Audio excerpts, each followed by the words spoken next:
தமிழகம் முழுவதும் 2300 ஏரிகள் உலக வங்கி உதவியுடன் ஆழப்படுத்தி பழைய நிலைக்கு மீட்கப்பட உள்ளதாக தமிழக அரசு சென்னை உயர்நீதிமன்றத்தில் விளக்கம் அளித்து இருக்கிறது. அண்மை செய்தியாக அதை நாம் பார்த்துக் கொண்டே இருக்கிறோம். நீர்நிலைகளை புதுப்பித்து மறுசீரமைக்கும் திட்டத்தின் கீழ் ஏரிகள் மீட்கப்பட உள்ளதாகவும் தமிழக அரசு உயர்நீதிமன்றத்தில் விளக்கம் அளித்து இருக்கிறது. தமிழகம் முழுவதும் 2300 ஏரிகள் உலக வங்கி உதவியுடன் ஆழப்படுத்தி பழைய நிலைக்கு மீட்கப்பட உள்ளதாக தமிழக அரசு சென்னை உயர்நீதிமன்றத்தில் விளக்கம் அளித்து இருக்கிறது.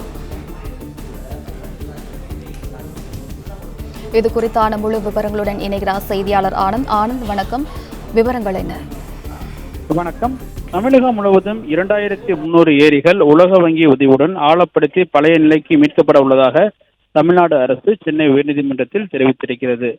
மழைக்காலங்களில் மழைநீர் அண்டை மாநிலங்களுக்கு பாய்வதையும் வீணாக கடலில் கலைப்பதை தடுப்பதற்கு வகையில் தமிழகத்தில் உள்ள 234 தொகுதிகளிலும் உள்ள ஏரி கால்வாய்களை ஆழப்படுத்தவும் உரிய இடங்களில் ஆழ்துளை கிணறுகள் அமைக்கவும் நடவடிக்கை எடுக்க வேண்டும் என கோரி சென்னையைச் சேர்ந்த தேவராஜன் என்பவர் உயர்நீதிமன்றத்தில் 14 மனு தாக்கல் செய்திருந்தார். இந்த வழக்கு உயர்நீதிமன்ற தமிழ் நீதிபதி சஞ்சய் கங்கா பூர்வாலா மற்றும் நீதிபதி பரத சக்கரவர்த்தி ஆகியோருடைய அமர்வில் விசாரணைக்கு வந்தது.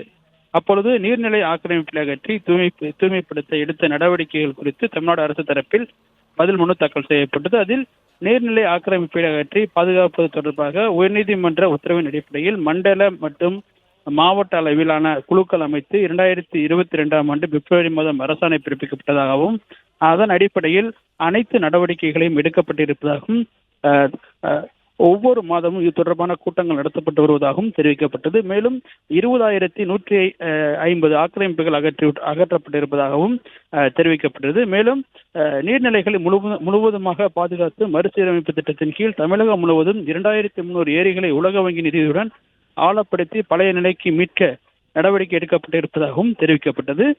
இந்த அரசினுடைய விளக்கத்தை பதிவு செய்து கொண்ட நீதிபதிகள் வழக்கை முடித்து வைத்து உத்தரவிட்டுள்ளனர்.